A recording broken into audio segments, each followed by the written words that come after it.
Hi there, in this video I'm gonna explain you how we can copy the files in Linux.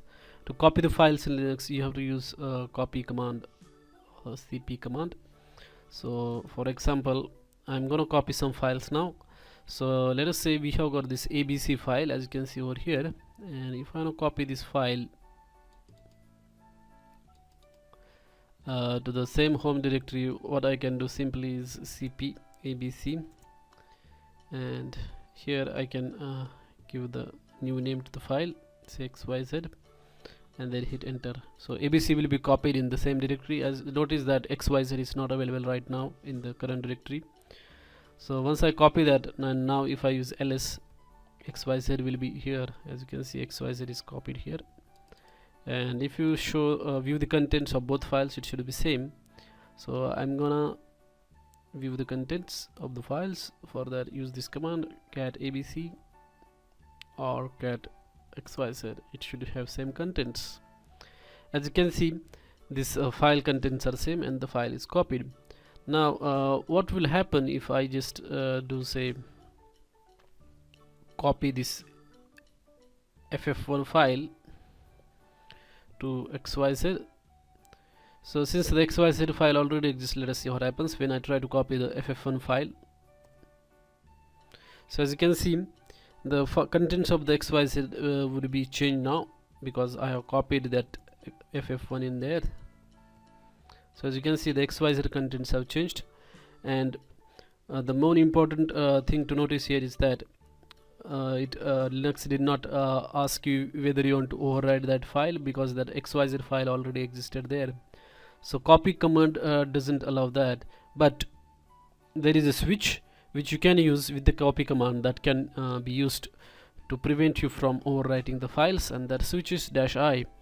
Say for example, if I want to copy this abc file to the xyz again, but I will use this -i switch and do xyz. Now I'm trying to copy the file abc to the xyz, but since xyz file already exists, this command will prevent that from copying.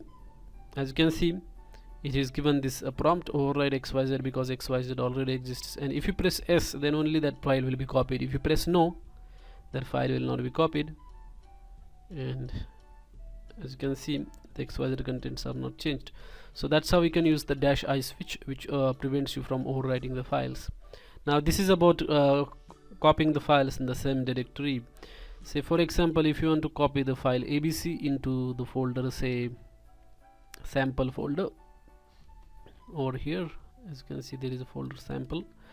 So if you want to copy the file abc into that folder, what you do is same command, cp name of the file that you want to copy, then you have to give the directory name, and you can actually give the new file name, say xyz or anything, but if you want to keep the same name, you can just give the name of the directory and then hit enter, and then that sample directory should contain the file. Now if I do ls sample, it should display that file there, abc. As you can see, that file is existing in there.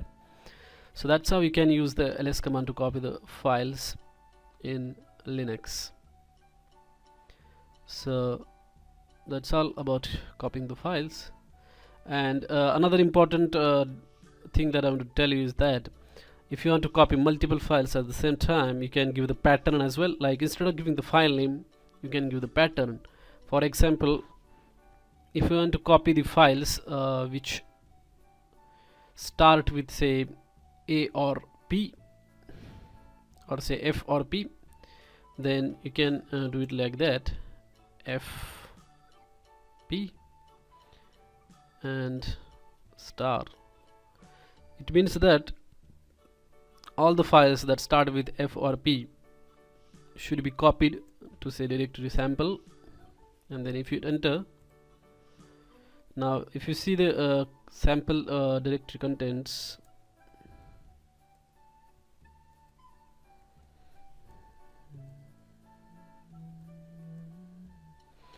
as you can see, the files ff1 and pq are also copied, because this is called as wildcard characters.